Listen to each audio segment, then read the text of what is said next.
Le grand entretien avec Charlie Perrault, qui est directeur général de VDLV. Bonjour Charlie Perrault. Bonjour Michel. VDLV, qu'est-ce que c'est? Qu'est-ce que ça veut dire? Quelle est votre activité?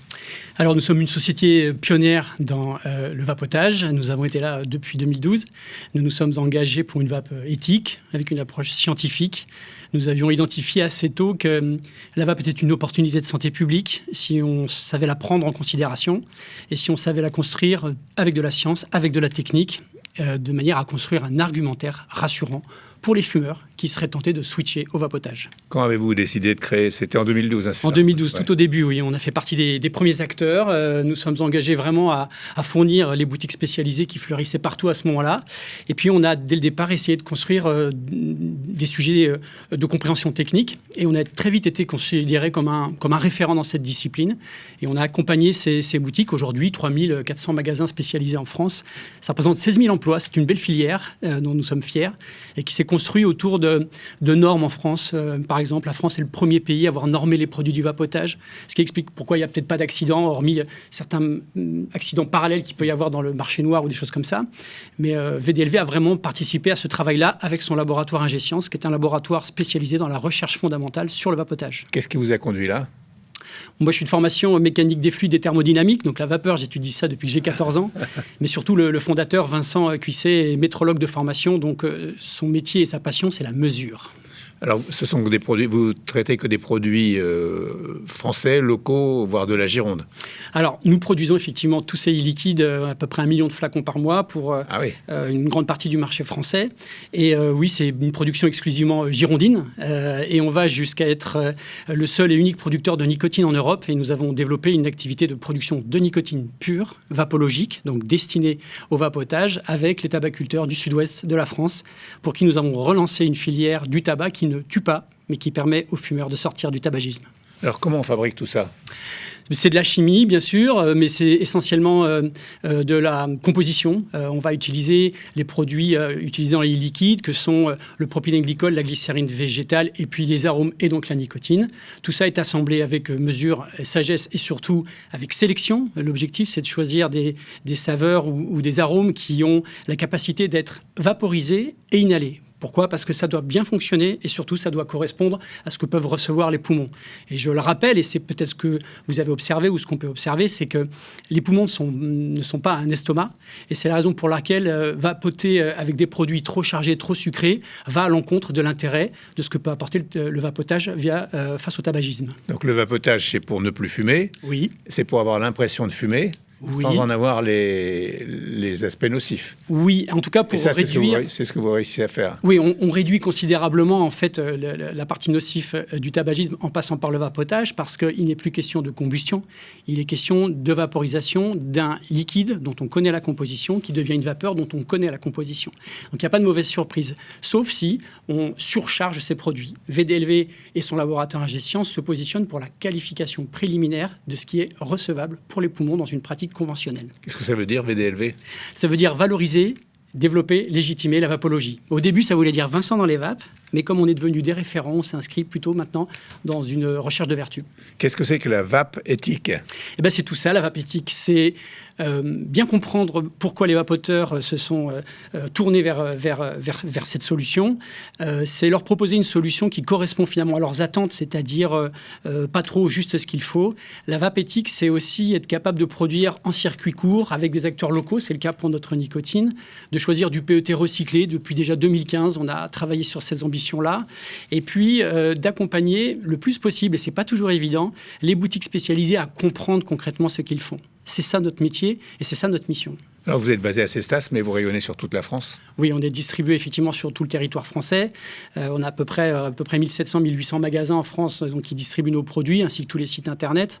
Donc on est plutôt connu pour nos marques Vincent et Circus, mais notre ambition, c'est vraiment d'accompagner le produit jusque dans le magasin de manière à ce qu'il soit compris pour son intérêt. Est-ce que le vapotage reste quand même dangereux pour la santé? Le vapotage, en fait, c'est un petit peu comme grand nombre de pratiques. Car le vapotage, ce ne sont pas des produits, c'est plutôt une pratique. Tout le monde connaît quelqu'un qui vapote et les gens ne vapotent pas toujours de la même manière. C'est une pratique qu'il faut un peu éduquer, comprendre et qu'il faut expliquer aussi à l'opinion publique et aux politiques qui ont du mal à saisir l'opportunité que ça représente.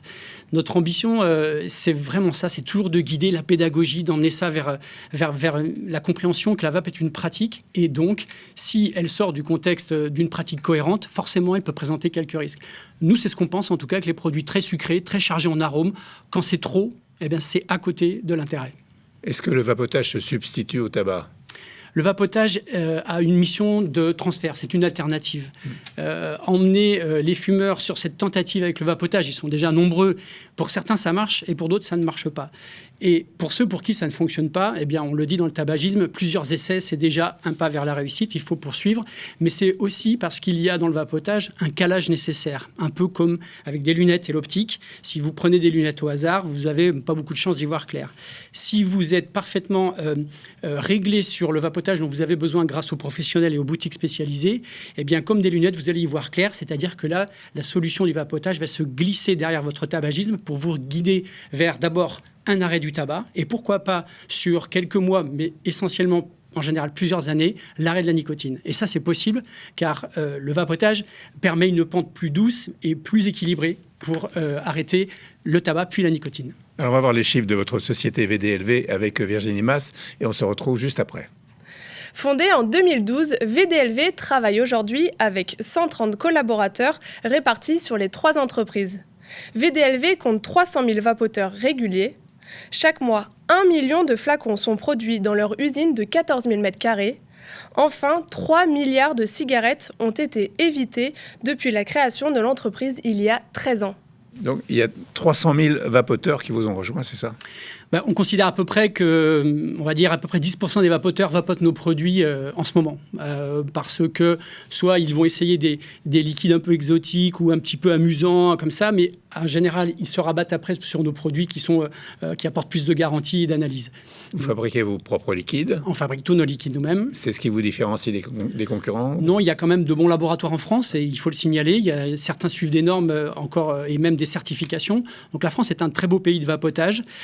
Ce qu'on ne supporte pas, c'était cette mode qu'il y avait eu sur la cigarette jetable. Ça ne fait pas partie de nos valeurs.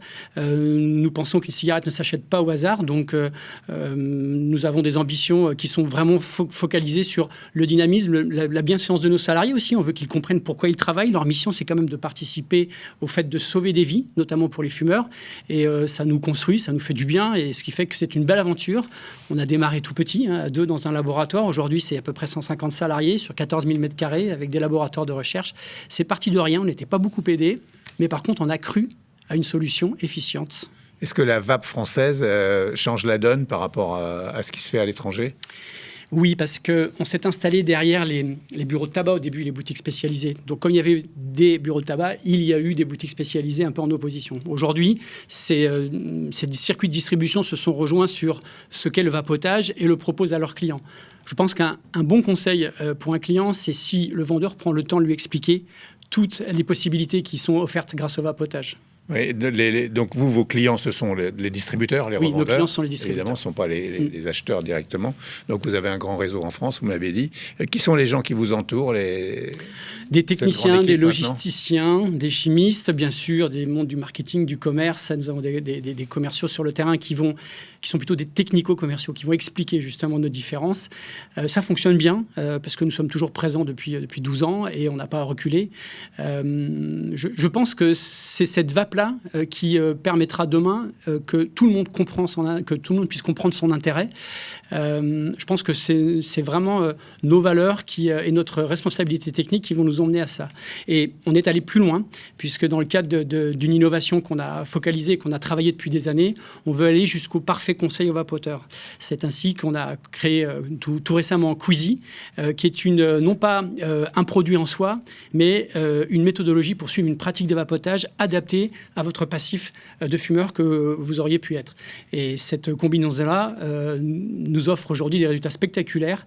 Les vapoteurs les fumeurs qui avaient échoué avec le vapotage se retrouvent dans cette solution et aujourd'hui se disent « Ah mais finalement, je n'avais pas vapoté comme il fallait ».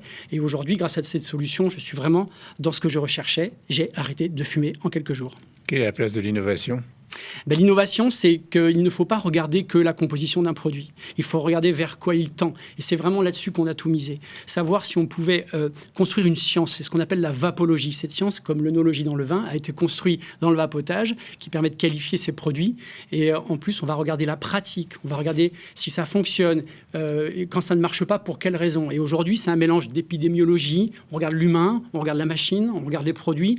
On essaye de regarder toutes les études scientifiques qui sont publiées sur ce chapitre et on les guide vers la bienséance. L'objectif à court et moyen terme, vous êtes en plein développement, ça n'arrête pas. La société, on a converti les vapos curieux assez facilement. Il reste les vapos sceptiques. On comprend qu'il y ait des vapos sceptiques, c'est normal. Les innovations ont toujours besoin d'être expliquées. Et pour se tourner vers ces vapos sceptiques, Queasy est notamment pour nous ce qu'on estime être la solution qui va permettre de créer un autre statut que les vapoteurs et les fumeurs. C'est un statut qu'on appelle les queasers, ceux qui ont décidé d'arrêter de fumer et de ne penser qu'à la pratique plutôt qu'à se jeter sur les produits. Merci beaucoup. Merci.